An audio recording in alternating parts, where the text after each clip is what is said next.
السلام علیکم ورحمۃ اللہ وبرکاتہ۔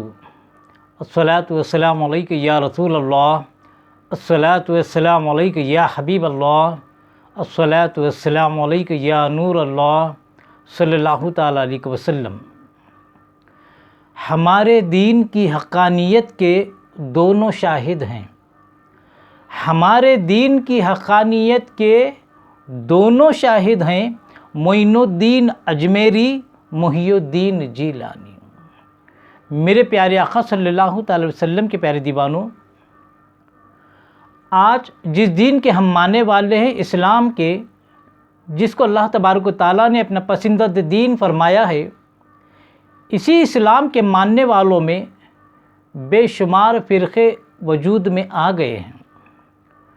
جس کی وجہ سے آج کا نوجوان، آج کا مسلمان پریشان نظر آتا ہے کہ آخر سچائی پر کون ہے، حق پر کون ہے اور باطل کون ہے۔ آج کا مسلمان پریشانی کا شکار نظر آ رہا ہے۔ میرے پیارے آقا صلی اللہ علیہ وسلم کے پیارے دیوانوں، مسلمان سوچتا ہے، آج کا نوجوان سوچتا ہے کہ جتنے فرقے ہیں، ہر ایک کے پاس قرآن ہے، ہر ایک کے پاس حدیث ہے، ہر ایک کے پاس کلمہ ہے، ہر ایک کے پاس نماز ہے، ہر ایک کے پاس روزہ ہے، ہر ایک کے پاس حج ہے، ہر ایک کے پاس زکوٰۃ ہے۔ ادھر بھی نماز ہو رہی ہے، ادھر بھی نماز ہے، ادھر بھی تلاوت قرآن ہے، ادھر بھی تلاوت قرآن ہے، یہ بھی حج کو جا رہے ہیں، وہ بھی حج کو جا رہے ہیں، یعنی ہر فرقے کے پاس سب چیزیں ہیں، لیکن اتنا ہوتے ہوئے ہر فرقہ دوسرے کو باطل قرار دیتا ہے اور اپنے آپ کو سچا قرار دیتا ہے۔ تو میرے پیارے آقا صلی اللہ علیہ وسلم کے پیارے دیوانوں، اس ٹینشن سے نکلنے کا، اس کشمکش سے نکلنے کا ایک ہی طریقہ ہے، اور حق پر کون ہے، باطل پر کون ہے، سمجھنے کے لیے ایک بہت ہی بڑا پیارا نسخہ ہے۔ وہ یہ کہ ایک مسلمان جب بھی کوئی نماز پڑھتا ہے، چاہے فرض ہو یا سنت ہو یا نفل ہو، جو بھی نماز پڑھتا ہے، مسلمان ہر نماز کی ہر رکعت میں سورہ فاتحہ کی تلاوت کرتا ہے، اور اس کے اندر یہ دعا کرتا ہے، اہدنا الصراط المستقیم صراط الذین انعمت علیہم غیر المغضوب علیہم ولا الضالین۔ یعنی اس کا ترجمہ کیا ہے؟ اللہ تبارک و تعالیٰ سے ہر مسلمان نماز کی ہر رکعت میں دعا مانگتا ہے، اے اللہ چلا ہمیں سیدھا راستہ، ان کا راستہ جن پر تو نے انعام فرمایا ہے، اور ان کے راستے پر مت چلا جن پر تیرا غضب نازل ہوا ہے، یعنی جن سے تو ناراض ہے۔ تو میرے پیارے آقا صلی اللہ علیہ وسلم کے پیارے دیوانوں، مسلمان نماز کی ہر رکعت میں دعا مانگتا ہے، اے اللہ ہمیں انعام یافتہ بندوں کے راستے پر چلا۔ تو آخر انعام یافتہ بندے کون ہیں جن پر اللہ نے انعام فرمایا ہے؟ وہ خوش نصیب بندے کون ہیں؟ تو اللہ تبارک و تعالیٰ قرآن مجید میں دوسری جگہ آیت کریمہ میں ارشاد فرماتا ہے، جس کا ترجمہ یہ ہے کہ اللہ تبارک و تعالیٰ کا انعام نبیوں پر ہے، صدیقین پر ہے، شہداء پر ہے، یعنی صالحین پر ہے۔ تو اللہ تبارک و تعالیٰ کا انعام کس پہ ہے؟ اللہ نے یہاں پر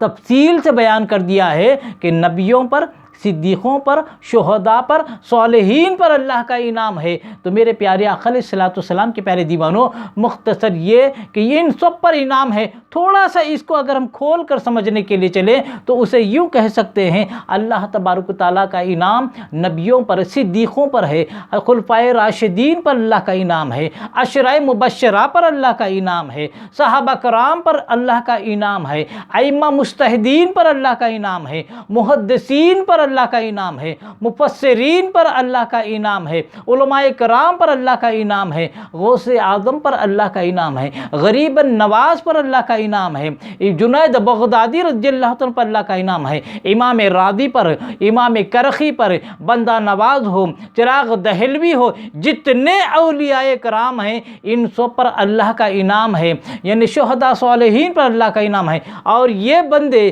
جن کی میں نے فہرست آپ کے سامنے پیش کی ہے، یہ ایسے نیک بندے ہیں، یہ ایسے متقی بندے ہیں کہ ان کے انعام یافتہ ہونے پر کسی کو شک و شبہ نہیں ہے، سب شک و شبہ سے بالاتر شخصیتیں ہیں۔ تو ان پر اللہ تبارک و تعالیٰ کا انعام ہے، اور انہی کے راستے پر چلنے کی ہم ہر نماز میں دعا کرتے ہیں۔ لیکن میرے پیارے آقا صلی اللہ علیہ وسلم کے پیارے دیوانوں،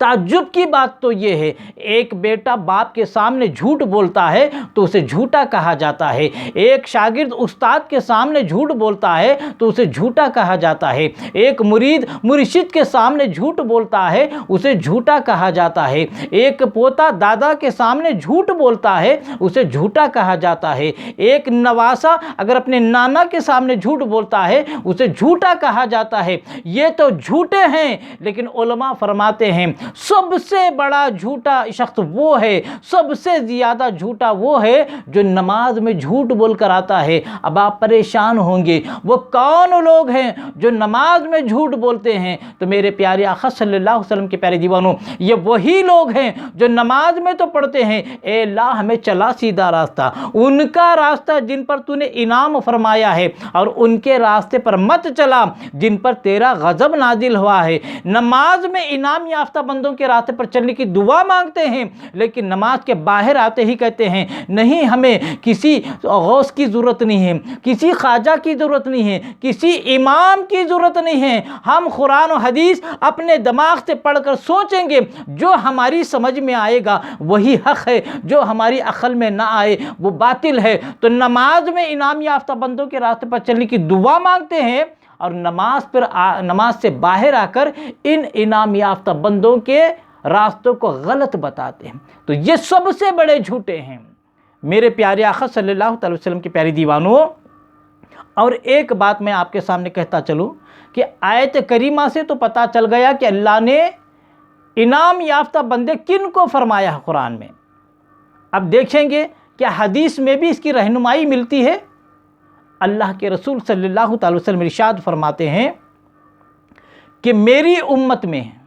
بنی اسرائیل میں 72 فرقے ہو گئے، لیکن میری امت میں 73 فرقے ہو جائیں گے، اس کے باوجود ایک فرقہ جنتی ہے اور 72 فرقے جہنمی ہوں گے۔ رسول اعظم صلی اللہ علیہ وسلم نے جب یہ ارشاد فرمایا، صحابہ نے کیا پیارا سوال فرمایا، وہ آج کے دور کے لیے بہت اہم ہے۔ صحابہ نے یہ نہیں پوچھا یا رسول اللہ وہ 72 کی پہچان بتائیے جو دوزخ میں جانے والے ہیں۔ صحابہ کے سوال کا مطلب یہ یا رسول اللہ ان 72 کی پہچان لے کے ہمیں کرنا کیا ہے، ایک کی پہچان بتائیے یا رسول اللہ جو جنت میں جانے والے ہیں۔ تو میرے آقا صلی اللہ علیہ وسلم ارشاد فرماتے ہیں سنو میرے صحابیوں، وہی فرقہ وہی جماعت جنت میں جائے گی، کون سی؟ ما انا علیہ و اصحابی، جو میرے اور میرے صحابہ کے راستے پر چلے وہ فرقہ جنتی ہے، وہ جماعت جنتی ہے۔ میرے پیارے آقا صلی اللہ علیہ وسلم کے پیارے دیوانوں، تو پتہ چلا اللہ کے رسول اور صحابہ کے راستے پر چلنے والے جنتی ہیں۔ اللہ کے رسول کے راستے پر صحابہ چلے، صحابہ کے راستے پر تابعین چلے، تابعین کے راستے پر تبع تابعین چلے، ان کے راستے پر ائمہ مجتہدین چلے، ان کے راستے پر محدثین چلے، اور انہی کے راستے پر ساری دنیا کے اولیاء کرام چل رہے ہیں۔ جتنے اولیاء کرام تھے، جتنے اولیاء کرام روئے زمین پر اس وقت ہیں، اور قیامت تک جتنے اولیاء کرام آئیں گے یہ انہی کے راستے پر چل رہے ہیں۔ میرے پیارے آقا علیہ الصلوۃ والسلام کے پیارے دیوانوں، ایک اور نکتے کی بات عرض کروں۔ لوگ آج اہل سنت و جماعت کو غلط کہتے ہیں، میں پتے کی بات کہنا چاہتا ہوں، ایک بات بھی آپ سمجھ جائیں گے انشاءاللہ عمر بھر کوئی بدعقیدہ آپ کو گمراہ نہیں کر سکتا۔ وہ یہ کہ اہل سنت و جماعت کو چھوڑ کر جتنی باطل جماعتیں اس وقت دنیا میں اسلام کے نام پر ہیں، ان میں دیکھو آپ ان جماعتوں میں آپ کو حافظ بھی ملیں گے، آپ کو قاری بھی ملیں گے، آپ کو عالم بھی ملیں گے، آپ کو مفتی بھی ملیں گے، آپ کو مدرس بھی ملیں گے، آپ کو مقرر بھی ملیں گے، آپ کو مصنف بھی ملیں گے، آپ کو مناظر بھی ملیں گے، لیکن ان باطل جماعتوں میں سب ملیں گے، لیکن کوئی ولی ان جماعتوں میں نہیں ملے گا۔ اہل سنت و جماعت ہی وہ پیاری اور حق جماعت ہے، اس میں حافظ کے ساتھ، قاری کے ساتھ، عالم کے ساتھ، مفتی کے ساتھ، مدرس کے ساتھ، مصنف کے ساتھ، مناظر کے ساتھ اولیاء اللہ بھی اس جماعت میں ملیں گے۔ جتنے اولیاء اللہ آج تک گزر چکے دنیا سے، جتنے اولیاء کرام کی جماعت اس وقت روئے زمین پر موجود ہے، اور قیامت تک جتنے اولیاء دنیا میں تشریف لائیں گے، سب کا تعلق اہل سنت و جماعت سے ہوگا۔ لہذا ہر جماعت میں سب ملیں گے، لیکن ولی صرف اہل سنت جماعت میں ہوگا۔ لیکن پریشانی کی بات یہ ہے، ستم ظریفی کی بات یہ ہے، آج جس جماعت میں کوئی ولی نہیں ہوتا، جن جماعتوں میں کوئی ولی نہیں سوائے اہل سنت کے، کسی جماعت میں کوئی ولی نہیں ہے، اب جن جماعتوں میں اولیاء کرام کا وجود نہیں ہے، وہ جماعتیں دن و رات مختلف بہانوں کے ذریعے، مختلف الزام تراشیوں کے ذریعے، مختلف اعتراضات کے ذریعے ان اولیاء کرام کو بدنام کرنے کی مہم پر لگی ہوئی ہیں۔ ہم میں تو کوئی ولی ہے نہیں، لہٰذا ان اولیاء کرام کو نشانہ بناؤ، یہ ایسے تھے، یہ ویسے تھے، تاکہ اولیاء کرام کے تعلق سے لوگوں میں جو محبت ہے وہ محبت ختم ہو جائے۔ میرے پیارے آقا صلی اللہ علیہ وسلم کے پیارے دیوانوں، یہ جو حدیث اللہ کے رسول نے فرمائی 73 فرقوں کی 72 جہنمی 1 جنتی، اسی ایک حدیث سے جنتی کون ہے جہنمی کون ہے آپ کو اس کا پتہ چل جائے گا۔ لڑنے جھگڑنے کی کوئی ضرورت نہیں ہے، اس ایک حدیث پر فیصلہ ہو جاتا ہے۔ وہ کیسے؟ آپ دیکھو، اسلام کے نام پر 73 فرقوں کی جو اللہ کے رسول نے پیشن گوئی فرمائی ہے، اس میں ہر فرقہ 73 کے 73 نماز پڑھ رہے ہیں، روزہ رکھ رہے ہیں، حج کر رہے ہیں، تلاوت کر رہے ہیں، صدقہ خیرات کر رہے ہیں، ماں باپ کی خدمت کر رہے ہیں، سب کر رہے ہیں، لیکن سب کرنے کے باوجود ان 73 فرقوں میں سے 72 جہنمی اور 1 جنتی کیوں؟ تو پتہ چلا ایک فرقے کے پاس، ایک جماعت کے پاس جو ہے وہ 72 کے پاس نہیں ہے۔ وہ کون سی چیز ہے؟ ایک اور پتے کی بات میں کہتا چلوں، اگر اعمال صالحہ کی بنیاد پر نماز، روزہ، حج، زکوٰۃ دیگر جتنے اعمال صالحہ ہیں، ان اعمال صالحہ کی وجہ سے اگر کسی کو جنت ملتی یا کوئی جنتی ہوتا تو اللہ کے رسول یہ نہ فرماتے کہ 72 جہنمی ہوں گے 1 جنتی، وہ فرماتے 73 کے 73 جنتی ہوں گے، کیونکہ 73 کے 73 فرقے ساری عبادتیں کر رہے ہیں، لیکن اس میں سے 72 دوزخی 1 جنتی کیوں؟ تو یہاں معلوم یہ ہوا، اسی حدیث میں اس کا راز پوشیدہ ہے کہ حق کون ہے اور باطل کون ہے۔ اللہ کے رسول نے کیا فرمایا؟ میری امت میں 73 فرقے ہوں گے، لیکن اس وقت نہیں تھے، آئندہ ہوں گے۔ تو یہیں سے معلوم ہو گیا کہ اللہ تبارک و تعالیٰ نے اپنے محبوب کو اپنی عطا سے علم غیب عطا فرمایا ہے، اپنے محبوب کو علم غیب عطا فرمایا ہے، اور اسی علم غیب کی روشنی میں میرے آقا صلی اللہ علیہ وسلم نے یہ غیب کی خبر عطا فرمائی کہ میرے بعد 73 فرقے ہوں گے، 1 جنتی 72 جہنمی ہوگا۔ تو یہیں سے پتہ چل گیا، اسی حدیث سے پتہ چل گیا کہ جو ایک جماعت کا عقیدہ ہے اس کے خلاف 72 ہیں، اور رسول نے کیا فرمایا؟ 72 دوزخی 1 عقیدہ رکھنے والا جنتی۔ تب اہل سنت کے جو عقیدے ہیں، علم غیب کے رسول کو ماننے والا اہل سنت ہیں، حاضر و ناظر ہو، علم غیب رسول ہو، حیات النبی ہو، توسل بالاولیاء ہو، توسل بالانبیاء ہو، یا فاتحہ ہو، یا سلام ہو، 11ویں ہو، 12ویں ہو، جتنی عقائد و معمولات اہل سنت و جماعت کے ہیں،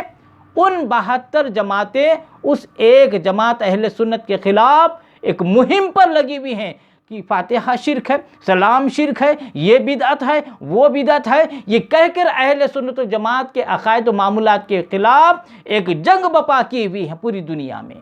تو پتہ چلا جو علم غیب رسول کو مانتا ہے وہی فرقہ جنتی ہے اور باقی جہنمی ہے۔ کسی عقیدے کو بھی دیکھ لو، علم غیب رسول ہو، حیات انبیاء ہو، حاضر و ناظر ہو، حیات انبیاء ہو، توسل بالاولیاء ہو، توسل بالانبیاء ہو، یہ جتنی چیزیں اہل سنت مانتے ہیں، جو عقائد، جو معمولات اہل سنت کے ہیں،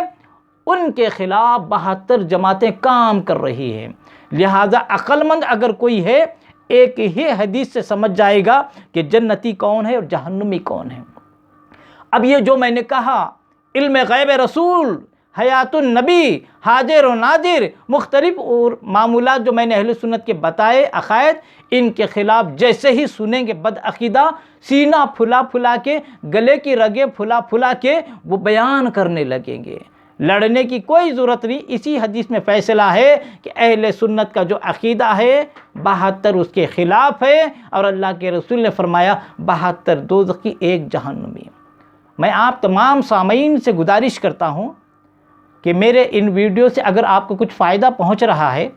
علم دین میں اضافہ ہو رہا ہے، اور آپ سمجھتے ہیں کہ اس دور کی ضرورت ہے ایسے ویڈیو کو عام کیا جائے جس سے لوگوں کا ایمان بچ سکتا ہے اور بدعقیدگی سے لوگ محفوظ رہ سکتے ہیں، تو میں یقیناً امید رکھتا ہوں کہ میرے اس چینل کو آپ سبسکرائب کریں گے، ویڈیو کو لائک بھی کریں گے، شیئر بھی کریں گے، اور کمنٹس بھی ضرور روانہ کیا کریں۔ میں آپ کے کمنٹس کے مطابق عقائد اہل سنت پر ایک ویڈیو بناؤں گا۔ ایک ویڈیو میں 10-12 ٹاپک جو بدعقیدہ وہابیوں کے ہوتے ہیں، اعتراض کر کے گزر جاتے ہیں، صرف یہ جائز، یہ ناجائز، یہ ناجائز، یہ ناجائز، بولنے سے بات نہیں بنتی، اور اس کا جواب ہم ایک کلپ میں نہیں دے سکتے۔ 10-12 چیزوں کا جواب ایک کلپ میں کیسے دیں گے؟ لہذا میری کوشش یہ ہوگی اہل سنت کا عقیدہ واضح کروں، ایک ویڈیو میں قرآن و حدیث کی شکل میں، قرآن و حدیث کے دلائل کے ساتھ اہل سنت کے عقیدوں کو واضح کروں گا، اور وہی میری کوشش یہ ہوگی اپنے علم کے مطابق بدعقیدہ جماعتوں کی بدعقیدگیوں کو واضح کروں گا، تاکہ ہمارے مسلمانوں کا عقیدہ بھی سدھر جائے اور بدعقیدوں کے چہروں سے بھی آپ واقف ہو جائیں۔ اللہ تبارک و تعالیٰ سے دعا ہے کہ اللہ تبارک و تعالیٰ ہمیں عشق رسول میں جینے اور مرنے کی توفیق عطا فرمائے، رسول اعظم صلی اللہ علیہ وسلم کی سچی محبت نصیب فرمائے، اور ہر بد مذہب سے بچنے کی توفیق عطا فرمائے، خاتمہ فرمائے تو ایمان پر خاتمہ عطا فرمائے۔ وما علینا الا البلاغ المبین۔ السلام علیکم ورحمۃ اللہ وبرکاتہ۔